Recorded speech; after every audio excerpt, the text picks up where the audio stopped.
تو کچھ دل کی بیماریاں فیملیز میں چلتی ہیں. یہ جو کانسیپٹ ہے کزن میرجز کا، اگر دل کے پٹھوں کی کچھ بیماریاں فیملی میں چلتی ہیں، ان فیملیز میں کزن میرجز کو اوائڈ کرنا چاہیے. ادروائز بھی جو جینیٹک ری شفلنگ کے لیے اور بیماریوں کی کو کم کرنے کے لیے اگر آپ فیملی سے یا کزن سے بات کریں گے تو وہ پہلا ایک سٹیپ ہے بہتری کی طرف. دوسرا ایک چیز ہے اسکول ہیلتھ ایجوکیشن، جس کے اوپر ہم زور ہی نہیں دیتے. یہ جو خون کی نالیوں کا بند ہونے کا عمل ہے، یہ 8, 10, 11 سال کے بچے میں شروع ہو جاتا ہے، اور جس وقت ہمیں پتہ لگتا ہے اس وقت اس کو 20 یا 25 سال آلریڈی ہو چکے ہوتے ہیں. سو پریونشن تو اس عمر میں ہونا چاہیے. تو اگر اس عمر میں پریونشن ہونی ہے تو ہم جو گھر میں جو چیز کھا رہے ہیں وہ اگر ہمارے لیے مضر صحت تو ہے ہی ہے، ہمارے بچوں کے لیے بھی مضر صحت ہے. سو گھر میں کوکنگ کا کانسیپٹ وہ رکھیں جو کہ میڈیکل سائنس بتاتی ہے، اپنے آپ کو بھی پروٹیکٹ کرنے کے لیے اور اپنے بچوں کے اندر پروسیس خون کی نالیوں کی، چاہے وہ دماغ کی ہیں اور چاہے وہ دل کی ہیں، ان کو صاف رکھنے کے لیے.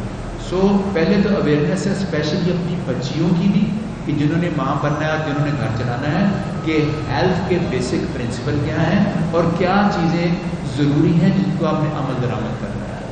دوسری بات آ جاتی ہے ویکسینیشن کی، کہ بیماریوں سے پروٹیکشن کے لیے اسپیشلی بچیوں کے لیے، کیونکہ روبیلا کے جرمن میزلز ہے، اگر اس سے آپ بچیوں کو پروٹیکٹ کر دیں گے تو پریگنینسی میں اگر وہ بیماری ہوگی تو انفارچونیٹلی بچے کے دل، دماغ اور باقی چیزوں میں خرابی کے چانسز بڑھ جائیں گے. سو آپ نے پریونٹیو میئرز اس سٹیج پہ شروع کرنے ہیں جب بچہ ہے.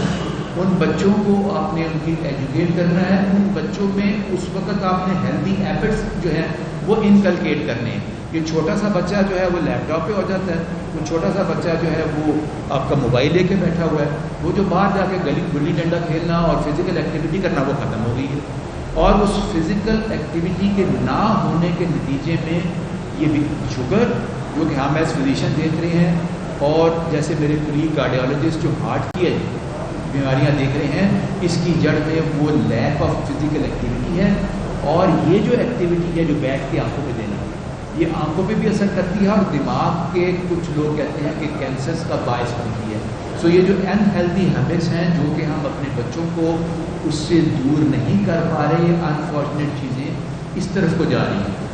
باقی جو چیزیں جیسے سر نے ذکر کر دیا کہ ایک تو ایکسرسائز مینڈیٹری ینگر ایج پہ شروع کریں، اور کسی بھی ایج میں جب تک آپ کر سکتے ہیں اس کو کرتے رہیں، اس کا بینیفٹ رہے گا.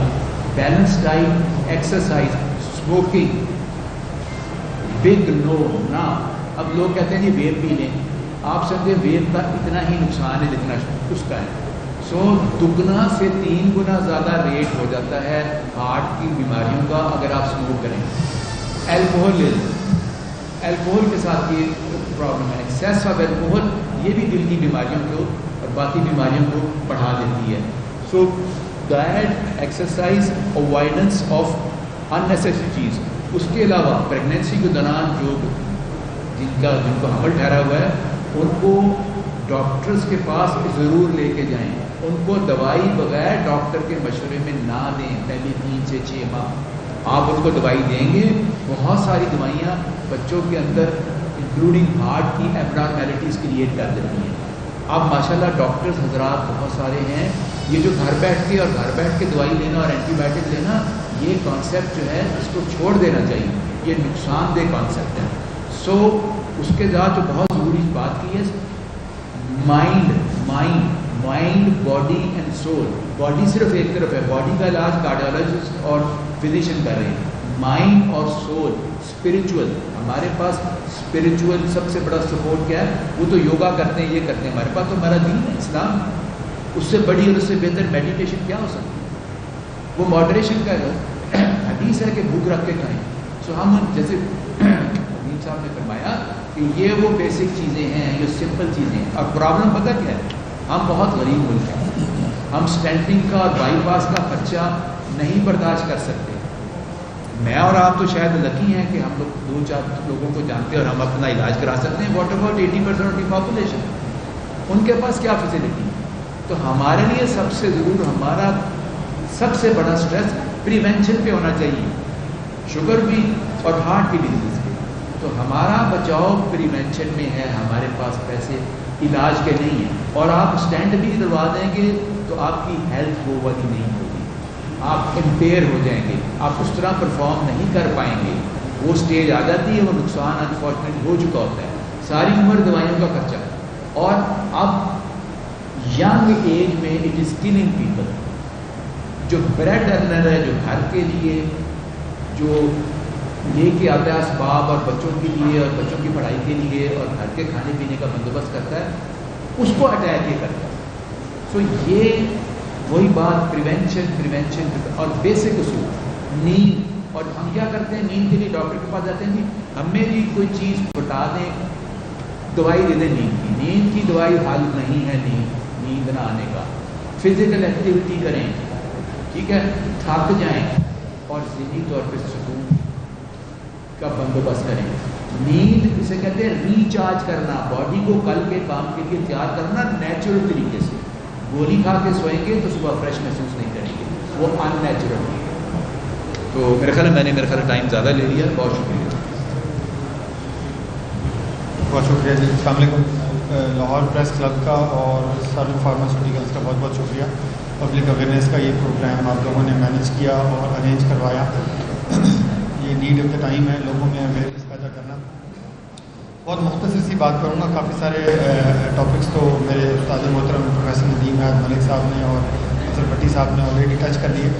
ینگ ایج میں یوتھ میں آج کل ہم دیکھتے ہیں کہ دل کی بیماریوں کا انسیڈنس بڑھ رہا ہے. ینگ ایج میں دل کی بیماریوں کی بڑھنے کی کیا وجہ ہے؟ کیا وجہ ہے کہ ہم آج کل جو کسی دور میں ہم جو ہارٹ اٹیک اور جو دل کی بیماریوں کے پیشنٹس جو ہم لیٹ مڈل ایج میں دیکھا کرتے تھے یا اولڈ ایج میں دیکھا کرتے تھے، وہ آج کل ینگ ایج میں ہمارے سامنے آ رہے ہیں. یہ ایک واضح پیراڈائم شفٹ ہے. تو بیسیکلی تو یہی رسک فیکٹرز ہیں جو ابھی سب جو گنوائے ہیں میرے دونوں محترم سینئر کولیگس نے. تو ہماری ینگ ایج میں یہ دیکھا گیا کہ smoking, vaping, sitting, sedentary life style اور جو فاسٹ فوڈ ہے، جنک فوڈ ہے، اس کا استعمال بڑھنا، بیوریجز کا اور فزی ڈرنکس کا انجوڈیشل یوز جو ہے وہ بڑھنا، زیادہ تر ٹائم فزیکل ایکٹیویٹی سے دور موبائل فون پہ، لیپ ٹاپ پہ گزارنا. تو یہ ساری چیزیں الٹیمیٹلی شوگر میں بڑھنے کا، بلڈ پریشر کے بڑھنے کا، وزن کے بڑھنے کا، وزن سے ریلیٹڈ بیماریوں کے بڑھنے کا، جیسے نیند میں سلیپ ایپنیا وغیرہ کے مسئلے شروع ہو جاتے ہیں. نیند میں خراٹہ لینے کی بیماری ہے، انسولین کی ریزسٹنس جسم میں ڈیولپ ہو جانے کا، اور الٹیمیٹلی یہ ساری چیزیں پھر شوگر میں اضافہ، بلڈ پریشر میں اضافہ، کولیسٹرول میں اضافہ اور ایز اے ریزلٹ دل اور دل کی بیماریوں میں مبتلا ہونا. یہ بات آپ یاد رکھیے گا کہ وہ سارے رسک فیکٹرز جو ندیم احمد ملک صاحب نے اور اظہر بھٹی صاحب نے آپ کو گنوائے، وہ صرف دل کی بیماریوں کی وجہ نہیں ہے، وہ جسم میں خون کے کسی بھی سرکولیٹری سسٹم کی خرابی کی وجہ بن سکتی ہیں. تو وہ اگر دماغ میں ہوں گی تو وہ ہارٹ اٹیک کے علاوہ فالج کی اور اسٹروک کی وجہ بنے گی. اگر ٹانگوں میں ہوں گی تو خون کی شریانیں کمزور ہوں گی. ڈائبیٹک فٹ ہے، ٹانگیں کٹنے کا مسئلہ ہے، یہ سارے پرابلمس یہ بھی انہی رسک فیکٹر سے ریلیٹڈ ہیں. تو بہت ضروری ہے کہ ہم ان رسک فیکٹرز کو، ان سب چیزوں کو ایڈریس کریں، اپنی یوتھ میں یہ اویئرنیس ڈیولپ کریں.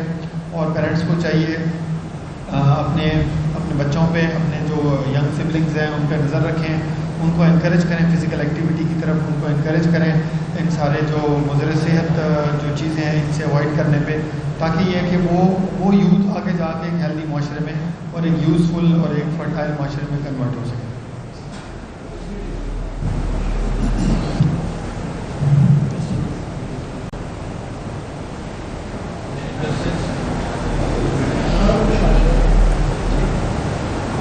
کوشچن ہے تو کروا لیں گے کسی نے. ایک میں ویسے وضاحت کر دوں کہ بہت سے لوگ آج کل پوچھتے ہیں کہ جی کس عمر میں پہلی دفعہ کولیسٹرول یا شوگر چیک کرائیں. تو میرا آپ سے یہ مشورہ ہے کہ نہ صرف اپنا آج ہی چیک کروائیں یا کل، بلکہ اپنے بچوں کا بھی کروائیں، کیونکہ یہ 15 سال کی عمر کے بعد جتنی جلدی ایک دفعہ چیک ہو جائے اتنا بہتر ہے. اس سے آپ کو اگر تھوڑا سا انڈیکیشن ملتا ہے کہ کسی کا کولیسٹرول بڑھ گیا ہے یا شوگر بارڈر لائن پہ ہے تو آپ اس کی لائف سٹائل چینج کر کے دوائیوں سے بچ سکتے ہیں اور بیماریوں سے. تو اس کی ارلی اسکریننگ جو ہے وہ بہت ضروری ہے اور کالج لائف سے پہلے یہ اسکریننگ ہونی چاہیے.